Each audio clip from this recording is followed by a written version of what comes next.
প্রেমের নামে কি ষড়যন্ত্র, নাকি এটি শুধুই রাজনৈতিক এক কল্পকাহিনী? আজকের আলোচনার বিষয় লাভ জিহাদ, ভারতবর্ষের সবচেয়ে বিতর্কিত শব্দগুলোর একটি। লাভ জিহাদ কথাটি প্রথম আলোচনায় আসে 2009 সালে কেরালা ও কর্ণাটকে কিছু হিন্দু সংগঠনের দাবির পর। অভিযোগ ছিল মুসলিম যুবকেরা পরিকল্পিতভাবে হিন্দু বা খ্রিস্টান মেয়েদের প্রেমে ফাঁসিয়ে ইসলাম ধর্মে রূপান্তর করাচ্ছে। কিছু সংগঠন একে ধর্ম পরিবর্তনের ষড়যন্ত্র বলে প্রচার করে। বিজেপি ও হিন্দুত্ববাদী গোষ্ঠী পরবর্তীতে একে রাজনৈতিক ইস্যুতে পরিণত করেন। এমনকি কিছু রাজ্যে আইনও করা হয়, যেমন উত্তরপ্রদেশে 2020 সালে এন্টি কনভার্সন ল। কিন্তু প্রশ্ন হলো, এই দাবির পেছনে আসল প্রমাণ কতটা? এখন আসি তদন্তের কথায়।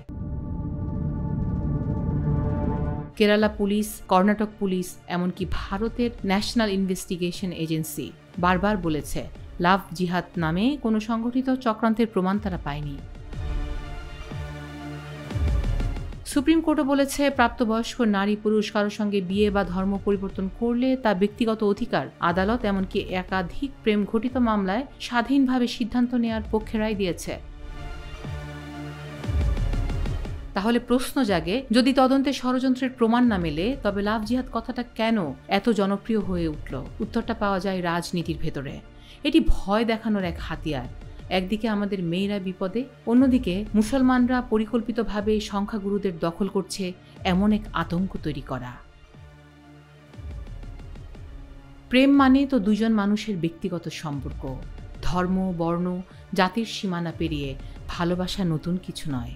ভারতীয় ইতিহাসে, উপমহাদেশের ইতিহাসে আমরা বহু মিশ্র বিয়ের গল্প দেখেছি। তবে রাজনৈতিক মহল যখন এই সম্পর্কগুলোকে ষড়যন্ত্র বলে চালায়, তখন সমাজে অবিশ্বাস ও বিভাজন বাড়ে, ক্ষতিগ্রস্ত হয় গোটা সমাজ। তাহলে প্রশ্ন আপনার কাছে, আমরা প্রেমকে কি বিশ্বাসের সেতু বানাবো, নাকি ভয়ের প্রাচীর?